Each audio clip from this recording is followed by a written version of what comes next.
Hello students, कैसे हैं आप सब। आई होप आप सभी बहुत अच्छे होंगे। तो देखिए, कल हमने एक्सरसाइज 4.4 जिसमें माइनर और कोफैक्टर निकालना सीखे थे। आज हम 4.5 स्टार्ट करेंगे जिसके अंदर आप एडजॉइंट ऑफ मैट्रिक्स और इनवर्स ऑफ मैट्रिक्स निकालना सीखेंगे। अब आप सोच रहे होंगे कि चैप्टर तो चल रहा है, डिटरमिनेंट और मैट्रिक्स के बारे में क्यों पढ़ रहे हैं। तो इस बात का ध्यान रखना, डिटरमिनेंट और मैट्रिक्स एक दूसरे से कनेक्टेड होते हैं, ठीक है। तो अभी हम यहाँ क्या निकाल रहे हैं, एडजॉइंट ऑफ मैट्रिक्स निकालना सीख रहे हैं। तो इसको कैसे निकालेंगे तो मैं आपको पहले समझाता हूं, फिर एक क्वेश्चन कराता हूं। तो आप इधर ध्यान से देखना।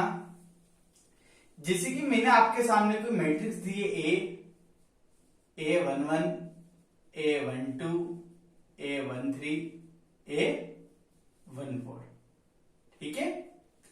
तो ये मैंने आपके सामने कोई मैट्रिक्स दी है। अब क्या किया, आपको इसको क्या करना है, एडजॉइंट ऑफ ए निकालना है। तो देखो किस तरीके से निकालेंगे। आपको एडजॉइंट ऑफ मैट्रिक्स, कौन सी मैट्रिक्स, ए का मतलब आपको क्या फाइंड करना है, एडजॉइंट ऑफ मैट्रिक्स से। शॉर्ट में ऐसा लिख सकते हैं हम, ए डी जे और ए, इसको क्या पढ़ेंगे, एडजॉइंट ऑफ ए। इसका मतलब मैट्रिक्स ए का एडजॉइंट, ठीक है। तो इसको कैसे निकालेंगे, कल आपने कोफैक्टर निकालना सीखे थे कि जितने भी एलिमेंट होते हैं सबके लिए कोफैक्टर अलग अलग होते हैं। तो फर्स्ट वाले का कोफैक्टर क्या होता है, कैपिटल ए, सीखा था ना सबने। सेकंड वाले का कोफैक्टर क्या होता है, A12, थर्ड वाले का A13, फोर्थ वाले का A14। सबका कोफैक्टर होता है। तो सबका जो भी कोफैक्टर आता है, सॉरी यहां पर क्या आएगा, 21 और 22। तो जो भी जितने भी एलिमेंट है सबके कोफैक्टर आप लिख दो। उसके बाद में जो मैट्रिक्स आती है उसका क्या कर दो, ट्रांसपोज कर दो। तो ट्रांसपोज करने के बाद जो मैट्रिक्स आएगी, जैसे कि यहां पर मैं लिख देता हूं, क्या होगा, ये यहां जाएगा, यहां पर ये आपका क्या कहलाएगा, एडजॉइंट कहलाएगा, ठीक है। तो एडजॉइंट किस तरीके से निकालते हैं मैंने आपको बताया, ये समझाने के लिए मैं आपको इसी पे डिपेंडेंट एक क्वेश्चन कराता हूं। तो देखिए, आपके बुक का क्वेश्चन ले रहा हूं मैं। क्वेश्चन नंबर 1, आपके पास एक मैट्रिक्स गिवन है, इसको हम नेम देते हैं ए, एज्यूम कर लेते हैं, ठीक है। मैट्रिक्स है 1 2 3 4 और क्वेश्चन कह रहा है कि आपको इसको एडजॉइंट फाइंड करना है। तो हमें क्या फाइंड करना है, एडजॉइंट ऑफ ए फाइंड करना है, ठीक है बच्चों। तो आप देखिए, इस क्वेश्चन को हम करते हैं। तो इसको हम किस तरीके से करें, तो हम इसको करते हैं, हमें पता है पहले हमारे पास जितने भी एलिमेंट है सबके क्या निकालने पड़ेंगे, कोफैक्टर निकालना पड़ेंगे, ठीक है। तो सबसे पहले हम निकाल लेते हैं A11 का। इसका निकालने के लिए हमको क्या करना पड़ेगा, कोफैक्टर में -1 की पावर क्या आता है, 1 + 1। और जिस एलिमेंट का निकाल रहे हैं उसकी रो और कॉलम को छोड़ के जो बचता है वो कितना आया, -1 की पावर 2, 2 इवन है, इसका मतलब माइनस हट जाएगा और आपके आएगा 4। फिर सेकंड एलिमेंट कौन है, A12, यहां आएगा -1 की पावर 1 + 2 और आपके सेकंड एलिमेंट को रो और कॉलम को छोड़ने पर बचा कौन, 3। तो क्या आएगा यहाँ पर -3।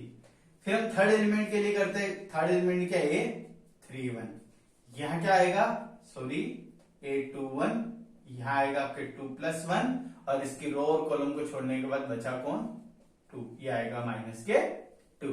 लास्ट बचा आपके पास 4, ये कौन से नंबर का एलिमेंट है, A22, यहां आएगा 2 + 2 और इसके रो और कॉलम को छोड़ने के बाद बचा कौन, 1 और ये 1।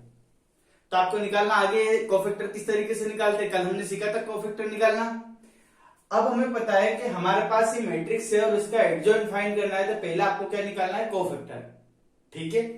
अब आगे क्या करेंगे आप, आगे आप लिखेंगे कि adjoint of A equal to क्या होता है, आपको पता है क्या होता है, A11, A12, A21, A22, इसका क्या होता है, ट्रांसपोज। ये होता है ना, उसका ट्रांसपोज होता है। हमने सबकी वैल्यू निकाल ली चारों की, तो हम चारों की वैल्यू यहां पुट कर देते, क्या आई, 4 -3 -2 और 1, और ऊपर क्या चल रहा है, ट्रांसपोज। और अब हम ट्रांसपोज कर देते हैं, 4 -3 -2 1 और ये क्या हो गया आपके एडजॉइंट ऑफ समझ में आया एडजेंटो पे कैसे निकालना है? ये तो मैंने आपको समझाया है और मैंने आपको इधर क्वेश्चन करके बताया कि कभी भी आपको किसी भी मैट्रिक्स का, ये कौन सी मैट्रिक्स थी आपके 2x2 ऑर्डर की, आपको इसको एडजेंट निकालना है। किस तरीके से निकालोगे एडजेंट? पहले आप क्या करेंगे, जितने भी एलिमेंट है सबके कोफैक्टर निकाल देंगे, सबके कोफैक्टर की वैल्यू कॉरस्पॉन्डिंग पुट कर दें, मतलब फर्स्ट एलिमेंट की जगह फर्स्ट का कोफैक्टर, सेकंड एलिमेंट की जगह सेकंड का कोफैक्टर, थर्ड एलिमेंट की जगह थर्ड कोफैक्टर और फोर्थ की जगह फोर का कोफैक्टर। और ऊपर क्या करना है आपको, ट्रांसपोज। मैंने सबकी वैल्यूज लिख दी, फिर ये ट्रांसपोज का साइन लगा दिया और ट्रांसपोज कर दिया। तो एडजेंट निकालना सिंपल ही है। तो ये तो आपके 2x2 की मैट्रिक्स थी, ठीक है, जिसका ऑर्डर क्या था हमारे पास में 2x2। आप इसको नोट करें, इसके बाद हम क्वेश्चन नंबर 2 कर लेते हैं जिसका ऑर्डर है 3x3।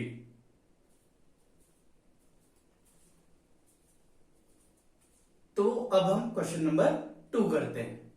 तो क्वेश्चन नंबर 2 में आपके पास जो मैट्रिक है उसका ऑर्डर कितना है, 3x3। आप क्या करोगे, यहां पर जितने भी एलिमेंट है सबके लिए पहले क्या करेंगे, हम कोफैक्टर निकालेंगे। तो आप देखिए हम क्या करें, 1 2 3 4 5 6 7 8 9 एलिमेंट है, 9 के आपको क्या करना है, कोफैक्टर निकालने हैं। तो फर्स्ट वाले के कोफैक्टर को हम हमेशा कैपिटल ए से डिनोट करते हैं। आपको बताए कोफैक्टर में माइनस साइन साथ में चलता है और उसके रो कॉलम को छोड़ने के बाद जो भी बचता है वो हम यहां लिख देते हैं। तो हमारे पास क्या बचा, वो हमने, ठीक है। आपको पता है -1 की पावर क्या है, 2 है। 2 क्या है हमारे पास, इवन होने पर ये क्या होगा, माइनस का कोई मतलब नहीं है। 3 इंटू 1 3, 3 माइनस 0, कितना आंसर आएगा इसका, ठीक है। अब हम क्या करते हैं, सेकंड एलिमेंट के लिए करते हैं। सेकंड एलिमेंट क्या है, तो सेकंड एलिमेंट का नाम होता है A12, -1 की पावर 1 + 2।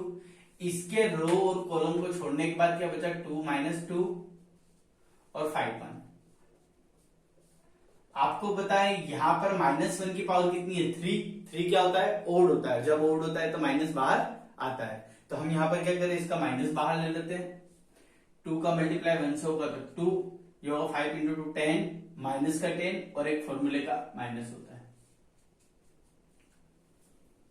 ठीक है बच्चों। तो इस तरीके से हमको क्या करना है, जितने भी एलिमेंट है सबके लिए क्या करना है, कोफैक्टर निकालना है, ठीक है ना। तो हम निकालते हैं इसका कोफैक्टर। नेक्स्ट एलिमेंट क्या है, A13। तो -1 की पावर 1 + 3। तो आप इसके रो और कॉलम को छोड़ दोगे, बचेगा क्या, 2 - 2 3 0। अब देखिए आपको पता है -1 की पावर क्या है, यहां पर 4, और 4 क्या होता है, इवन होता है। तो जब इवन होता है तो हमारे पास साइन नहीं आएगा, क्योंकि इवन में साइन हट जाता है। तो ये तो हट गया। अब देखो 2 का मल्टीप्लाई इसके बाद तो 0 और इसका -6, जो क्या हो जाएगा +6, ठीक है बच्चों।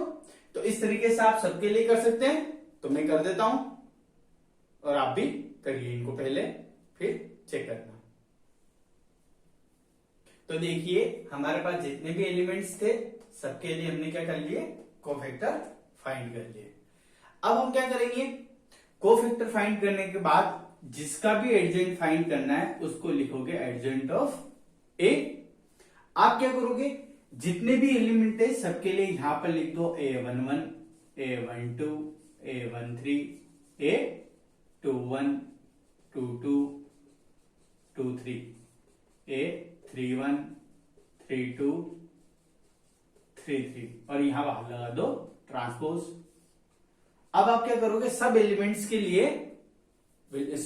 वैल्यू पुट कर दो। तो आप देखिए इन सबकी वैल्यू हमारे पास आ चुकी है। इसकी आई 3 -12 6, इसकी आई 1 5 2 और यहां आया -11 -1 और 5 और बाहर के चल रहा है ट्रांसपोज और ट्रांसपोज कर दो। ये आपका रिक्वायर्ड आंसर हो गया क्वेश्चन। तो सिंपली ये कल वाला अगर आपने ध्यान से समझा हो तो आज सिर्फ हमने ये 3 लाइंस नहीं किए, ठीक है। बाकी इतना पूरा क्वेश्चन तो कल वाला ही है, जो निकालना सिंपल ही था, थोड़ा सा आपको दिमाग लगाना है। और आज एडजेंट निकालना हमने सीख लिया कि जितने भी कोफैक्टर हो उन सबको पुट कर दो और ट्रांसपोज कर दो। अब आप देखिए हम सीखेंगे इनवर्स ऑफ मैट्रिक्स। हमने inverse of matrix third chapter में भी सीखा था, लेकिन वहां पर मेथड कौन सा था हमारे पास में, एलिमेंट्री ऑपरेशंस था। वहां पर हम कुछ ऑपरेशंस लगा रहे थे और इनवर्स फाइंड करना सीख रहे थे। लेकिन यहाँ पर वो मेथड लगेगा और हम कुछ नया मेथड लगाएंगे। तो यहाँ इनवर्स निकालने का एक फॉर्मूला ये हो गया, आपको ए का ए इनवर्स फाइंड करना, तो उसका फॉर्मूला होता है नीचे क्या करोगे, उसके डिटर्मिनेंट की वैल्यू पुट करोगे और ऊपर क्या करोगे, एडजॉइंट ऑफ ए, जो अभी हमने निकालना सीखा है। आपको एडजॉइंट ऑफ ए निकालना भी आता है, डिटरमिनेंट की वैल्यू निकालना भी आती है। बस दोनों का आपको क्या करना है, डिनोमिनेटर और न्यूमरेटर में रखना है, बस आपका आंसर आ जाएगा। तो सिंपली क्वेश्चन है, तो इसके ऊपर डिपेंडेंट एक क्वेश्चन हम कर लेते हैं। देखिए अब हम करेंगे क्वेश्चन नंबर 5। आप बुक में पढ़ेंगे तो क्वेश्चन नंबर 5 में ये है कि आपको इस मैट्रिक्स का इनवर्स फाइंड करना है। तो अब देखिए इनवर्स फाइंड करने के लिए हम ये मेथड लगाते हैं, इनवर्स ऑफ मैट्रिक्स वाला कौन सा, A inverse equal to 1/mod A adjoint of A. अब दो चीजें आपको फाइंड करनी, एक तो ये और एक और ये। पहले ये फाइंड करोगे फिर ये फाइंड करोगे, इस बात का आपको ध्यान रखना है। तो पहले हम क्या करें,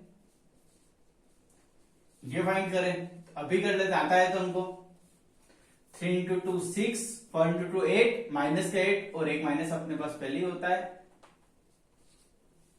ठीक है, अब एक बात का ध्यान रखना कि ये जो आप डिटर्मिनेंट ऑफ ए निकालते हो, ये हमेशा क्या आना चाहिए, आपके जीरो नहीं आना चाहिए, मतलब नॉन जीरो आना चाहिए। ठीक है, तो आप देखोगे नॉन जीरो है तो आप ऐसे लिख दो नॉन जीरो। अब ध्यान रखना, अगर मान लो कभी भी आप ए का डिटर्मिनेंट निकाल रहे हो और उसकी वैल्यू जीरो आ जाती है, तो इसका मतलब आपके पास मैट्रिक्स का जो इनवर्स है वो नहीं आ सकता, मतलब इनवर्स एग्जिस्ट नहीं करेगा। तो ऐसा कभी हो तो आप क्वेश्चन आगे नहीं करोगे और लिख दोगे जो इनवर्स है वो एग्जिस्ट नहीं करेगा। ठीक है, अब देखिए अभी तो हमारे पास जीरो नहीं आ रहा है तो हमें आगे करना पड़ेगा। अब क्या निकालें, सेकंड एडजॉइंट ऑफ ए। हमें पता है एडजॉइंट ऑफ ए निकालने का तरीका क्या होता है, जितने भी एलिमेंट है सबके लिए क्या करो, a11 a12 21 22, सबके लिए क्या करें, हम पहले कोफैक्टर निकाल लेते हैं। तो ये -1 की पावर 1 + 1, इसके सामने कौन बचा 3, यहाँ -1 की पावर इसके लिए और इसके सामने कौन बचा हमारे पास 4, -1 की पावर 2 + 1, इसके सामने कौन बचा हमारे -2 और इसके लिए क्या हो गया -1 की पावर 3, 2 × 2 और इसके सामने कौन बचा 2। इसको सोल्व करोगे 3 आएगा, इसको सोल्व करोगे -4 आएगा, इसको सोल्व करोगे तो +2 आएगा और इसको सोल्व करोगे तो 2 आएगा। ये तो हमने क्या किया, जितने भी एलिमेंट थे सबके लिए कोफैक्टर निकाल लिए। अब कोफैक्टर निकालने के बाद क्या करेंगे, एडजॉइंट निकालेंगे। तो एडजॉइंट निकालते हैं हम, यहां निकाल लेते हैं, आपको लिख रहा है एडजॉइंट ऑफ ए निकालने का तरीका क्या है, चारों वैल्यू आप क्या करोगे, यहां पर पुट कर दोगे 3 और यहां क्या करोगे ट्रांसपोज। तो ट्रांसपोज करना तो आपको आता ही है। तो आ गया आपका एडजॉइंट। तो देखिए ये निकालना हमने सीख चुके हैं, ये निकालना अभी इससे पहले सीखा है। आपको क्या करना है, दोनों को फॉर्मूले के अंदर पुट करना है। तो यहां लिख देते हैं फॉर्मूला क्या है। तो आप देखिए इसकी वैल्यू कितनी है हमारे पास 14 और इसकी वैल्यू कितनी है 3 2 -4 2। इस 14 का ये क्या है, हमारा डिटरमिनेंट है, मैट्रिक्स है, मैट्रिक्स है। मैट्रिक्स के बाहर अगर कोई एलिमेंट होता है तो इस एलिमेंट का डिवाइड सबसे होता है और डिटरमिनेंट होता तो किसी भी एक रो या कॉलम से। तो अभी तो हमारा मैट्रिक्स, इसलिए हम 14 का डिवाइड इससे भी कर लेते हैं। इससे करेंगे कितना बचेगा 7, इससे करेंगे कितना बचेगा 2 1 -2 7 और यहां बचेगा, बस आंसर आ गया आपके। तो सिंपल है ना इनवर्स निकालना। तो एक बात का ध्यान रखना, एग्जाम में अगर आपके क्वेश्चन आता है और सिर्फ वो ऐसा बोलता है इनवर्स निकालिए, तो आप कौन से मेथड से निकालोगे, इससे। और अगर वो ऐसा बोलता है एलिमेंट्री ऑपरेशन से निकालो, तो आपको पता ही किससे करना है, एलिमेंट्री ऑपरेशन वाले मेथड से करेंगे। तभी आप इसको नोट करो, आपको निकालना आ चुका है। पहले आप क्या करोगे, डिटरमिनेंट की वैल्यू निकालोगे। डिटरमिनेंट निकालने के बाद क्या करेंगे, हम कोफैक्टर निकालेंगे और कोफैक्टर का यूज करके क्या करेंगे, एडजॉइंट निकालेंगे। फिर आप यहां पर फॉर्मूला लिखें और फॉर्मूला में वैल्यू पुट कर दें। तो इसको नोट करें, फिर नेक्स्ट क्वेश्चन करते हैं। तो देखिए बच्चों, आपके सामने क्वेश्चन नंबर 11, इसमें भी आपको मैट्रिक्स गिवन है और आपको इनवर्स फाइंड करना है। तो हम यहाँ देखते हैं मैट्रिक्स जो गिवन थे उसको हमने क्या नाम दे दिया, ए दे दिया। अब आप देखोगे हमने जो पहले क्वेश्चन किया उसका जो ऑर्डर था वो 2x2 था और इसका ऑर्डर क्या है 3x3 है। करने का जो मेथड है वो सेम है, ठीक है, सिर्फ ये थोड़ा सा बड़ा पड़ता है। तो हम यहाँ क्या करते हैं, सबसे पहले आपको पास जो मैट्रिक्स है उसका डिटरमिनेंट निकालना है। तो हमने क्या किया, मैट्रिक्स की जगह डिटरमिनेंट का साइन लगा दिया और किसकी भी हमने क्या किया, R1 के रिस्पेक्ट में इसका एक्सपांशन किया। एक्सपांशन करना आपको आता है, एक्सपांशन किया हमने, आपके ये आया और वैल्यू क्या -1 आई। मैंने ये कहा था जीरो नहीं आनी चाहिए, जीरो के अलावा कुछ भी आनी चाहिए। अगर जीरो आता है तो इसका मतलब जो सॉल्यूशन है वो एग्जिस्ट नहीं करता है। तो अभी तो जीरो नहीं आ रहा है ना, तो अभी तो हम -1 आए तो इसको लिख देते नॉट इक्वल टू जीरो। फिर हमारे पास कितने एलिमेंट है, 1 2 3 4 5 6 7 8 9। तो हमने सबके लिए क्या करना है, कोफैक्टर निकालना है। तो हमने सबके लिए कोफैक्टर निकाल लिया। तो आपको कोफैक्टर निकालना भी आता है सबको। तो आप एक बार कोफैक्टर निकालें और फिर इससे चेक करें। अब कोफैक्टर निकालने के बाद आपको पता है एडजॉइंट में क्या करते हैं, जितने भी कोफैक्टर आए सबको लिख दो। तो मैंने सबको लिख दिया और ऊपर क्या लगा दिया, ट्रांसपोज। और अब क्या कर दिया, ट्रांसपोज कर दिया। उसके बाद हमें इनवर्स का जो फॉर्मूला है पता है, 1 डिटरमिनेंट है एडजॉइंट पे। तो इसकी वैल्यू -1 आई, जो माइनस ऊपर लगा दिया उससे कोई फर्क नहीं पड़ता है, और एडजॉइंट पे ए की वैल्यू रख दी। आपने माइनस का मल्टीप्लाई सबसे किया तो सबके साइन क्या हो गए, अपोजिट हो गए। तब आसानी से कर सकते हो, इसलिए मैंने ये आपको लिख के समझा दिया। तो आप इसको एक बार समझ के नोट कर ले, फिर हम नेक्स्ट क्वेश्चन करते हैं। तब देखिए नेक्स्ट क्वेश्चन है क्वेश्चन नंबर 13। यहां क्या करना है, आपके पास एक मैट्रिक्स दे रखी है 2x2 की, और आपको a² - 5a + 7i = 0 का करना है, शो करना है। और शो करने के बाद क्या करना है, a इनवर्स फाइंड करना है। तो शो करना तो आपको आता है, ऐसे क्वेश्चन हम पहले कर चुके हैं, किया था ना पहले ऐसा क्वेश्चन। तो हम इसको एक बार और कर लेते हैं। तो आप देखिए, आपको जो प्रूव करना है उसमें आपको आई की जरूरत है। आई क्या होता है, आइडेंटिटी मैट्रिक्स होता है, जो हमें बताया क्या होता है। ए हमारे पास क्या है, गिवन है। आपको क्या चाहिए, a² चाहिए। तो a² निकालने के लिए क्या करना पड़ेगा, आपको a का मल्टीप्लाई a से करना पड़ेगा। इसका मतलब 3 1 -1 2 का मल्टीप्लाई किससे करें, हम इसी से कर देते हैं। अब मल्टीप्लाई करना आपको याद होगा, 3 का मल्टीप्लाई इससे हुआ 9, 1 का इससे हुआ -1, 3 का इससे हुआ 3, 1 का इससे हुआ तो 2, 3 का इससे हुआ -3 और 2 का इससे हुआ तो -2। ये हो जाएगा आपके -1 और ये +4। ठीक है, मल्टीप्लाई करना आपको आता है। अब देखिए यहाँ कितना बचा आपके सामने, 8, यहाँ बचा 5, यहाँ बचा -5 और यहाँ कितना बचा 3। हमारे पास a² की वैल्यू आ चुकी है, a की वैल्यू गिवन है, i हमें पता है। तो हम क्या कर लेते हैं, LHS लेते हैं। तो हमने यहाँ LHS ली, तो LHS है a² - 5a + 7i। a² की वैल्यू पुट कर देते हैं। मैं थोड़ा सा स्पीड से कर रहा हूं क्वेश्चन को, क्योंकि पहले हम ऐसा क्वेश्चन कर चुके हैं। a की वैल्यू बताइए, 7 आपके पास है, i आपके होगा 1 1 0 0। ठीक है, अब क्या करेंगे हम यहाँ पर प्लस माइनस करने का। तो मेथड क्या होता है, जब भी 2 मैट्रिक्स 3 मैट्रिक्स 4 मैट्रिक्स कितने भी मैट्रिक्स हो, उनको क्या करना है, आपको प्लस या माइनस करना हो तो कोरस्पॉन्डिंग एलिमेंट्स पे ध्यान देंगे। मल्टीप्लाई में ऐसा नहीं होता है, लेकिन प्लस माइनस बिल्कुल सिंपल होता है। तो आप देखिए यहां पर फर्स्ट एलिमेंट 8, यहां पर क्या होगा 5 × 3 15 और माइनस, और यहाँ फर्स्ट एलिमेंट 0। यहां देखिए फर्स्ट क्या है 5, सॉरी सेकंड 5, यहाँ -5 और यहाँ पर 0।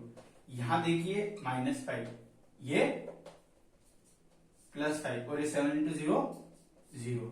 यहां देखिए 3, यहां माइनस का कितना होगा, -10 और यहाँ प्लस का 7। आप देखोगे 0 0 0 0 0, इसको कैसे डिनोट कर सकते हैं, कैपिटल ओ से, जो क्या है आपके। ठीक है, आपको वैसे पहले आता था प्रूव किस तरीके से करना है, फिर भी मैंने आपको बता दिया। तो इस क्वेश्चन के अंदर 2 क्वेश्चन बन रहे। एक क्वेश्चन तो ये जो हमने कर लिया, एक क्या करना है, आपको a इनवर्स फाइंड करना है।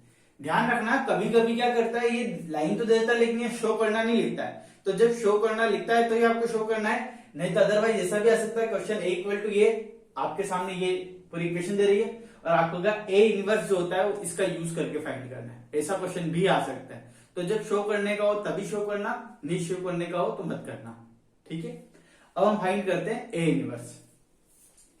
अब देखो ए इनवर्स फाइंड करने के लिए आप क्या करोगे, जो आपकी इक्वेशन है इसकी एलएचएस आरएचएस दोनों साइड क्या करोगे, ए इनवर्स का मल्टीप्लाई करोगे। तो हम यहां लिखते हैं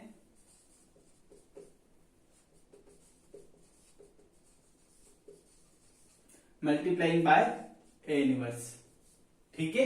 ए इनवर्स हम क्या करते हैं, मल्टीप्लाई करते हैं, करें तो देखो ए इनवर्स का मल्टीप्लाई इससे करते हैं, ऐसे लिख देते हैं अभी तो, ठीक है। ए इनवर्स का इससे करते हैं तो ए इनवर्स का इससे करते हैं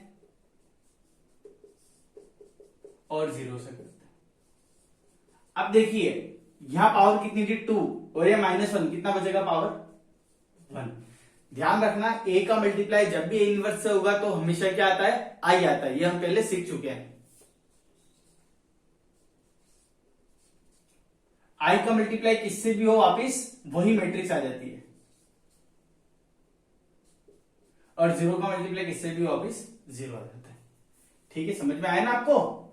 ध्यान रखना कि जब भी ये इक्वेशन दे दे और ए इनवर्स पूछे तो आपको किस मेथड से करना है, ए इनवर्स का मल्टीप्लाई करके करना है, ठीक है। अब आपको क्या करना है, ए इनवर्स फाइंड करना है, तो मैं ए इनवर्स को इधर देता हूं, बाकी सबको उधर भेज देता हूं। तो मैंने देखा 7 ए इनवर्स तो इधर ही रह गया और ये दोनों उधर जाए, क्या हो गया 5 आई तो पॉजिटिव हो गया और ए नेगेटिव हो गया। अब देखिए 5 तो सेम इसकी वैल्यू और ए की वैल्यू, हमारे पास क्या है 3 1 -1 2 3 1 -1 2। अब आप इसकी कैलकुलेशन करें एक बार, तो आप देखिए ये होगा 5 -3 कितना आएगा 2, ये 0 ये -1, ये 0 ये +1, ये 5 5 2 3, यहां 7। अब हमें आंसर जो है ए इनवर्स फाइंड करना है, इसका मतलब 7 बदल जाएगा, क्या हो जाएगा, आ गया आंसर, ठीक है। 7 का डिवाइड सबके साथ आप कर लोगे, तो सिंपली क्वेश्चन था। तो इनवर्स फाइंड करने का जो हमारे एग्जाम में क्वेश्चन आते हैं वो 3 टाइप्स के आते हैं। कौन कौन से, एक तो एलिमेंट्री ऑपरेशन जो हमने इससे पहले वाले चैप्टर में सीखा, ठीक है। सेकंड मेथड होता है जो फॉर्मूला अभी इससे पहले सीखा, A inverse equal to 1/mod A adjoint of A, second method वो। थर्ड मेथड ये जिसमें क्या होता है, हमारे पास में इस तरीके की इक्वेशन हमारे पास गिवन होती है, उसमें आपको ए इनवर्स का मल्टीप्लाई करके इनवर्स को एक तरफ रखना है, बाकी सबको उधर भेज दो। तो आपके ये 4.5 खत्म हो चुकी है। तो स्टूडेंट्स आज होमवर्क में आपको 4.5 के जितने भी क्वेश्चंस इसके अलावा बच रहे हैं सारे करने हैं, ठीक है। और वीडियो को लाइक करें, अपने फ्रेंड्स को शेयर करें और सब्सक्राइब जरूर करें। Bye students.